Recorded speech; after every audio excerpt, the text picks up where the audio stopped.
Uttar Pradesh TGT सन 2022 के लिए उर्दू की 16वीं क्लास में मैं एम अली आप सभी का खैर मकदम करता हूँ। आज के अपने इस वीडियो में हम लोग दो अहम गज़ल गो शोरा फ़ानी बदायूनी और फ़िराक गोरखपुरी के बारे में पढ़ेंगे और इनसे मुताल्लिक़ कुछ अहम सवालात जो कि आपके एग्ज़ाम में पूछे जा सकते हैं उनको भी हल करेंगे। तो आप लोग हमारे इस वीडियो को लाइक करें, शेयर करें, हैदरी स्टडी पॉइंट को ज़रूर सब्सक्राइब करें। तो चलिए शुरू करते हैं। फ़ानी बदायूनी की बात करें तो फ़ानी बदायूनी को रशीद अहमद सिद्दीकी ने यासियात का इमाम कहा। पूछा जाता है कि यासियात का इमाम कौन, तो फ़ानी बदायूनी। असल नाम इनका क्या है? शौकत अली ख़ान है। तखल्लुस इनका पहले शौकत था, बाद में इन्होंने फ़ानी कर लिया। कब किया आगे बताया जाएगा। फ़ानी बदायूं के एक कस्बे में 1879 में पैदा हुए और इनका इंतकाल हुआ 1941 में। कहाँ पे हुआ? हैदराबाद में। पूछा जाता है फ़ानी का इंतकाल कहाँ हुआ? हैदराबाद में। फ़ानी ने अलीगढ़ से LLB की डिग्री 1908 में हासिल की थी। जी हाँ दोस्तों, इन्होंने LLB किया था और लखनऊ में इन्होंने वकालत भी की थी। तो पूछा जाता है आपसे सवाल कि कौन सा ऐसा शायर है जिसने बाकायदा वकालत भी की, तो वो है फ़ानी बदायूनी। सन 1890 में इन्होंने अपनी पहली गज़ल कही थी और 1898 में इन्होंने अपना पहला दीवान मुरत्तब कर लिया था, लेकिन इनके अब्बा गुस्सा में इनके दीवान को जला दिए थे। तो फ़ानी का जो पहला दीवान था वो कब मुरत्तब हुआ?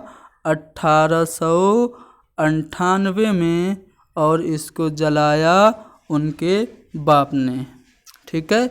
उसके बाद अगला पॉइंट जो इम्पोर्टेंट है वो ये है कि शौकत अली ख़ान फ़ानी बदायूनी ने शौकत की जगह फ़ानी तखल्लुस कब किया?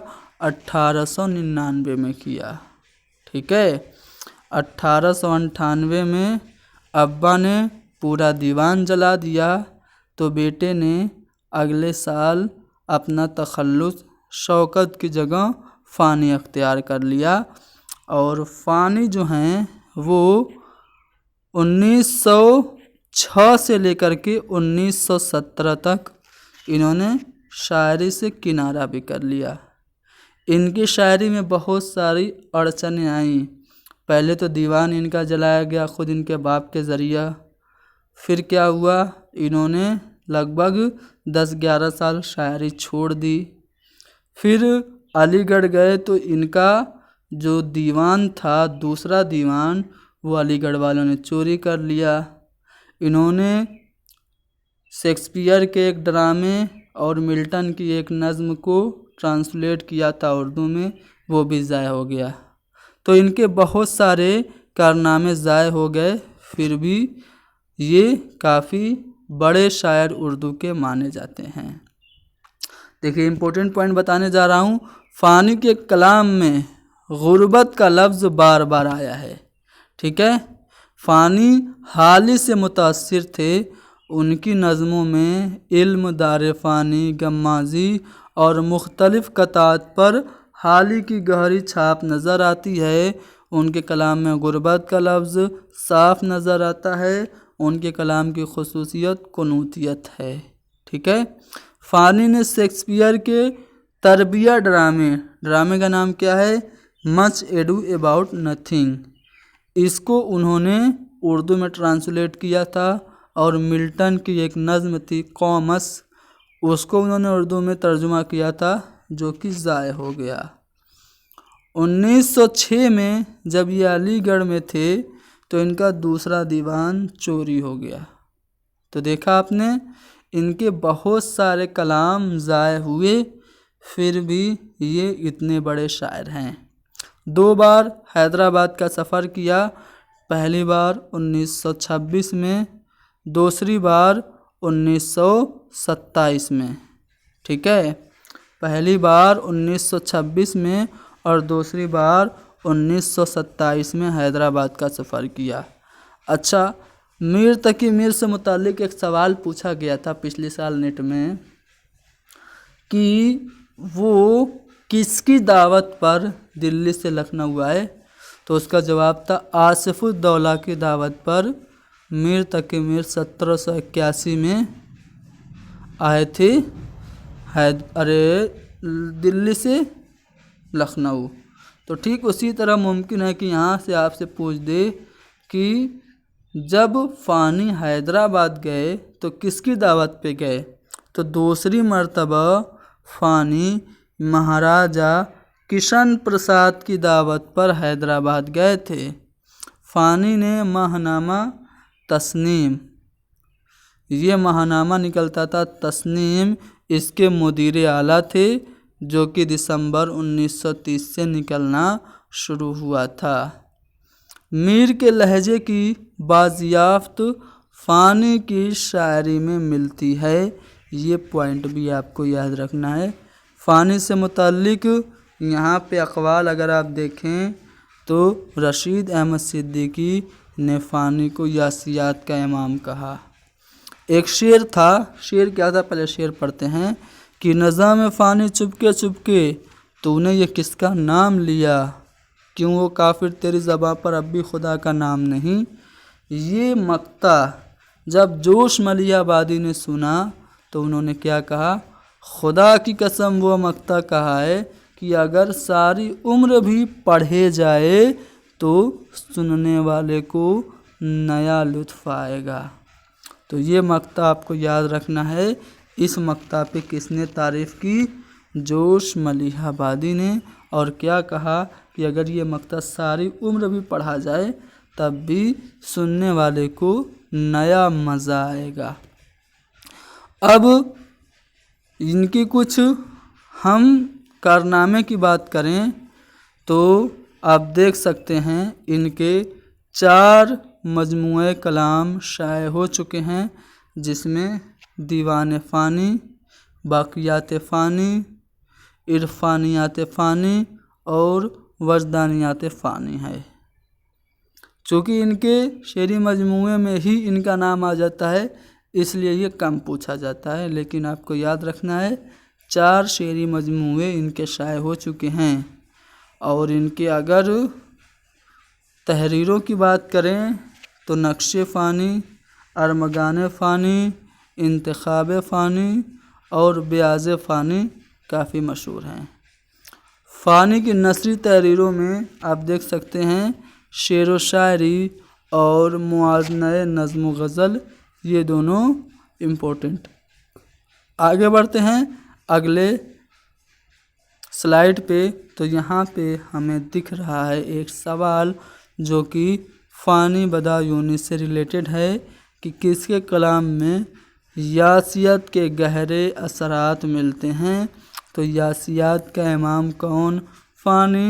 تو ظاہر سی بات ہے کہ فانی کے ہی کلام میں یاسیات کے گہرے اثرات ملتے ہیں، یعنی کہ چوتھا والا آپشن یہاں پہ صحیح ہے۔ اور بھی بہت سارے سوال فانی سے متعلق یہاں پہ دیے گئے ہیں۔ رشید احمد صدیقی نے یاسیات کا امام کسے کہا؟ فانی کو کہا۔ غربت کا لفظ کس شاعر کے کلام میں بار بار آیا ہے؟ فانی کے کلام میں بار بار آیا ہے غربت کا لفظ۔ کس شاعر نے باضابطہ وکالت بھی کی تھی؟ تو لکھنؤ میں وکالت کی تھی، LLB کی ڈگری بھی انہوں نے علی گڑھ سے حاصل کی تھی۔ انہوں نے فانی بدایونی نے۔ ان میں میر کے لہجے کی بازیافت کس کی شاعری میں ملتی ہے؟ تو میر کے لہجے کی بازیافت آپ کو فانی بدایونی کی شاعری میں ملے گی۔ یہاں پہ ایک شعر ہے، ادا سے آر میں خنجر کے منہ چھپائے ہوئے، میری قضا کو بلائے دلہن بنائے ہوئے۔ یہ شعر کس کا ہے؟ تو فانی بدایونی کا یہ شعر ہے۔ تیری آمد کے تصدق تیرے جلووں کے نثار، آ میری قبر پہ آ حشر کا سامان بھلا۔ یہ شعر بھی فانی بدایونی کا ہے۔ فانی بدایونی کا مدفن کہاں ہے؟ تو 1941 میں یہ حیدرآباد میں انتقال کیے اور یہیں پہ دفن ہیں، تو حیدرآباد یہاں پہ آپ کا صحیح جواب ہوگا۔ پہلے تخلص فانی کیا رکھتے تھے؟ شوکت رکھتے تھے، ٹھیک ہے۔ یاسیات کے امام فانی ہیں، یہ قول کس کا ہے؟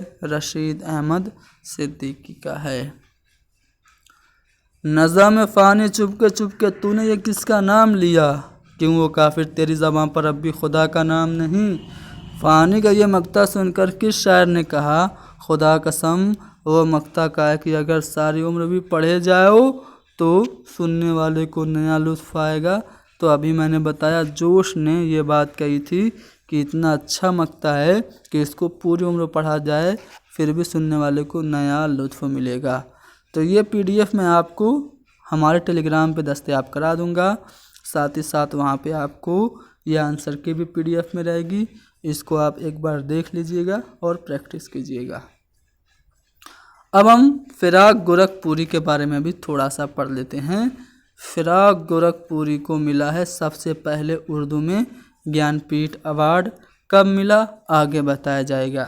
ان کا اصلی نام رگھوپتی سہائے تھا، ان کا تخلص تھا فراق، ٹھیک ہے۔ گورکھپور میں پیدا ہوئے 1896 میں اور 1982 میں ہارٹ اٹیک کی وجہ سے ان کا انتقال ہوا۔ انہوں نے PCS کا بھی امتحان پاس کیا تھا اور PCS میں ان کا سلیکشن 1919 میں ہوا تھا، ٹھیک ہے۔ یہ تحریک آزادی میں شریک ہوئے تھے جن کی وجہ سے ان کو 2.5 سال قید ہوئی، اور جب قید ہوئی تو ان کی ملاقات عارف ہنس ہوئی، حکیم آشفتہ، مولانا احمد علی، حسرت موہانی اور مولانا ابوالکلام آزاد سے ہوئی۔ فراق کے کلام میں آپ کو دکھے گا سب سے زیادہ کیا؟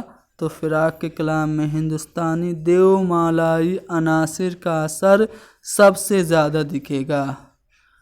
بقول فراق انہوں نے 19 برس ہونے کے بعد شاعری شروع کی، یعنی کہ 1916 میں ان کی شاعری کا آغاز ہوا تھا۔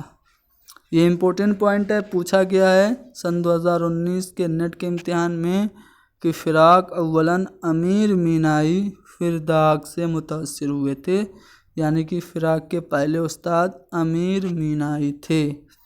فراق مصحفی کے دل دادا تھے۔ فراق نے میر، مصحفی، ذوق، داغ اور ناسک کا اثر قبول کیا۔ فراق اردو کے علاوہ انگریزی، ہندی اور سنسکرت ادب سے بھی گہری واقفیت رکھتے تھے۔ فراق کی شاعری کا لب و لہجہ سکون، نرمی اور ٹھنڈک سے پہچان کیا جا سکتا ہے۔ لہلہاٹیں، رسمساہٹیں، مل جگاہٹیں، یہ سب الفاظ فراق نے وضع کیے، ٹھیک ہے۔ فراق کی شاعری کی بڑی خصوصیت رومانی نیم خوابی کی کیفیت ہے، ٹھیک ہے۔ فراق اردو کے تأثراتی تنقید سے وابستہ تھے، یہ پوائنٹ بھی آپ کو یاد رکھنا ہے۔ آگے بڑھتے ہیں، ان کے اعزاز و انعامات کی بات کرتے ہیں تو گل نغمہ پر ان کو ساہتیہ اکادمی ایوارڈ ملا تھا 1962 میں۔ پدم بھوشن اور سوویت لینڈ نہرو ایوارڈ ان کو 1968 میں ملا۔ فراق کو گل نغمہ پر گیان پیٹھ ایوارڈ ملا تھا۔ کس پہ؟ گل نغمہ پہ گیان پیٹھ ایوارڈ ملا ہے فراق کو۔ کب؟ 1969 میں۔ 4 لوگوں کو ملا ہے، فراق کو ملا، اس کے بعد قرۃ العین حیدر کو ملا، پھر علی سردار جعفری کو اور شہریار کو۔ 4 لوگوں کو اردو میں گیان پیٹھ ایوارڈ ملا۔ سب سے پہلے 1969 میں فراق کو ملا۔ फिराक को उत्तर प्रदेश उर्दू अकादमी अवार्ड गुल नगमा पर 1961 में मिला था और फिराक को साहित्य अकादमी फेलोशिप 1970 में मिली थी। फिराक के कारनामे अक्सर पूछे जाते हैं। इनके मजमूए कलाम अक्सर इम्तिहानात में पूछे जाते हैं। तो इनका पहला जो शेरी मजमूआ है वो तोहफ़े खुशतर है, 1922 में शाया हुआ।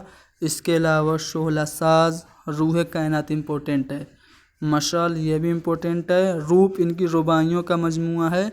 रमज़ो कनायात, शबनमिस्तान, गुले नगमा मोस्ट इम्पोर्टेंट है, पूछा जा चुका है। हज़ार दास्तान, गज़लियात, उसके बाद शेरिस्तान, धरती की करवट, गुलबांग, पिछली रात, नगमा नुमा, चिरागा, गुलहाय परेशां, ये सब अहम जो शेरी मजमूए हैं फिराक गोरखपुरी के हैं। अगर फिराक गोरखपुरी की नसरी तसानीफ़ की बात करें तो उनमें आपको उर्दू की इश्किया शायरी मिलेगी जो कि तनकीद की किताब है। हाशिए, उर्दू गज़ल गोई, हमारा सबसे बड़ा दुश्मन, अंदाज़े उर्दू साहित्य का इतिहास, ये इम्पोर्टेंट है। मन आनम भी उनकी एक तसनीफ़ है। तो ये कैसी तसनीफ़ है? तो ये खतूत का मजमूआ है। मन आनम के खतूत किसके नाम पर लिखे गए? तो मोहम्मद तुफ़ैल मुदीरे नकूश के नाम पर मन आनम के खतूत फिराक गोरखपुरी ने लिखे। ये खतूत 1953 से लेकर के 1956 तक के ज़माने को मुहित हैं। अब बात करते हैं फिराक के बारे में मुख्तलिफ़ नज़रियात की। तो मोहम्मद हसन ने फिराक को उर्दू का ऑस्कर वाल्ड कहा। मोहम्मद हसन ने फिराक को उर्दू अदब का जॉनसन कहा। कामिल कुरैशी ने फिराक को हुस्न इश्क का रसिया कहा। गोपी चंद नारंग ने कहा कि फिराक ने उर्दू में हिंदुस्तानी देवमालाई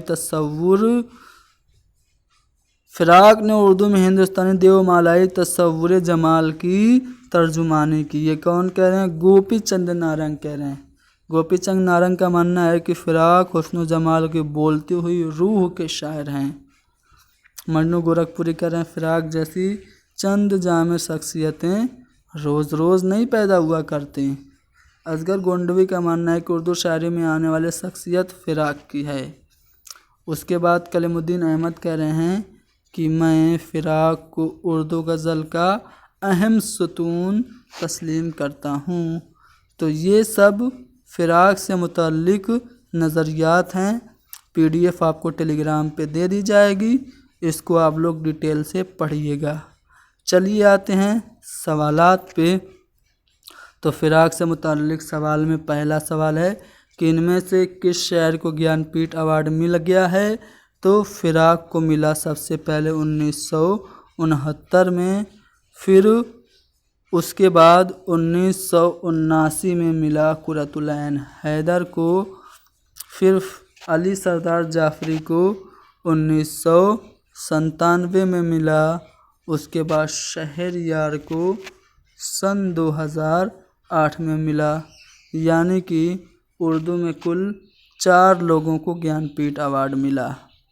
अच्छा, फिराक की रुबाइयों का मजमूआ क्या है? तो मैंने अभी बताया, फिराक की रुबाइयों का मजमूआ रूप है।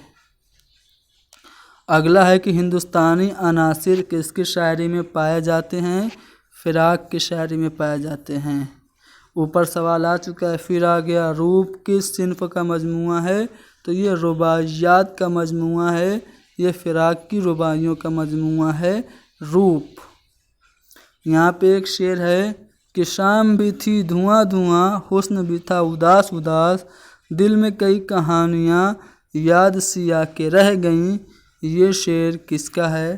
फिराक गोरखपुरी का है। किस सन में पैदा हुए फिराक? तो 1896 में फिराक गोरखपुरी पैदा हुए। आगे बढ़ते हैं, गुले नगमा ये किसका शेरी मजमूआ है? किस शायर का मजमूआ कलाम है? तो फिराक गोरखपुरी का मजमूआ कलाम है। चलिए अगला सवाल है, ये पूछा गया सवाल है इम्तिहान में कि अंग्रेज़ी की शेरी रिवायत का परतू किसकी गज़लों में नज़र आता है? फिराक की गज़लों में। फिराक गोरखपुरी का ताल्लुक़ किस दबिस्तान तनकीद से था? तासुराती दबिस्तान तनकीद से ताल्लुक़ रखते थे फिराक गोरखपुरी। कब पैदा हुई? 1896 में। गुल नगमा किसकी शायरी का मजमूआ है? तो फिराक की। यहाँ पे एक शेर है जो कि पीछे आ चुका है, इसको मैं रिपीट नहीं करूँगा। यहाँ पे एक कौल है, इसको पढ़ लेते हैं। फिराक हुस्न जमाल की बोलती हुई रूह के शायर हैं, ये ख्याल किसका है?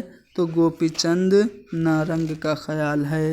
अहद जदीद का वो कौन सा गज़ल गो शायर है जिसके कलाम में हिंदुस्तानी देवमाला या नासिर का असर सबसे ज़्यादा है? तो फिराक की शायरी में हिंदुस्तानी देवमाला या नासिर का असर सबसे ज़्यादा है। सही जोड़े की निशानदही करनी है तो शबनमिस्तान ये फिराक की तसनीफ़ है, ये जोड़ा सही है। आतिशे गुल ये जोश की नहीं बल्कि जिगर की शेरी मजमूआ है। सुम्बुलो सलासल ये जिगर का नहीं बल्कि जोश का शेरी मजमूआ है। चलिए आगे बढ़ते हैं। किस शायर के कलाम में सनमियात, तलाज़मों और देवमालाई अफ़कार की अक्कासी मिलती है? फिराक के कलाम में मिलती है। एक शेर है, किसका है पूछा जा रहा है। तोड़ा है लामका की हदों को भी इश्क ने, जिंदान अक्ल तेरी तो क्या कायनात है। फिराक गोरखपुरी का ये शेर है। अच्छा, फिराक गोरखपुरी की जो किताब है मन आनम, ये क्या है? तो फिराक गोरखपुरी की किताब मन आनम ये खतूत का मजमूआ है। तुम मुखातिब भी हो करीब भी हो, तुम मुखातिब भी हो करीब भी हो, तुमको देखें कि तुमसे बात करें, ये शेर किसका है? फिराक गोरखपुरी का है। अमरीकी बंजारा नामा किसकी नज़्म है? फिराक की नज़्म है। वह कौन सा शायर है जिसके कलाम में हिंदुस्तानी सनमियात का सबसे ज़्यादा असर है? तो अभी मैंने बताया फिराक की शायरी में हिंदुस्तानी देवमालाई और हिंदुस्तानी सनमियात का सबसे ज़्यादा असर देखने को मिलता है। नगमे साज ये किसका शेरी मजमूआ है? तो नगमे साज ये फिराक गोरखपुरी का शेरी मजमूआ है। फिराक अव्वलन किस शायर से मुतासिर हुए? तो अमीर मीनाई से मुतासिर हुए थे फिराक। तो इस वीडियो में हमने उत्तर प्रदेश टीजीटी सन 2022 के लिए 2 अहम गज़ल गो फ़ानी बदायूनी और फिराक गोरखपुरी को पढ़ लिया। उनसे मुताल्लिक़ सवाल भी हमने हल करा दिए और उसकी आंसर के भी हम PDF में डाल देंगे। आप लोग हमारी इस वीडियो को अगर पसंद किए हैं तो लाइक कीजिए, टेलीग्राम ग्रुप को ज्वाइन कर लीजिए, वहाँ पे आपको PDF भी मिलती रहेगी। Thank you very much.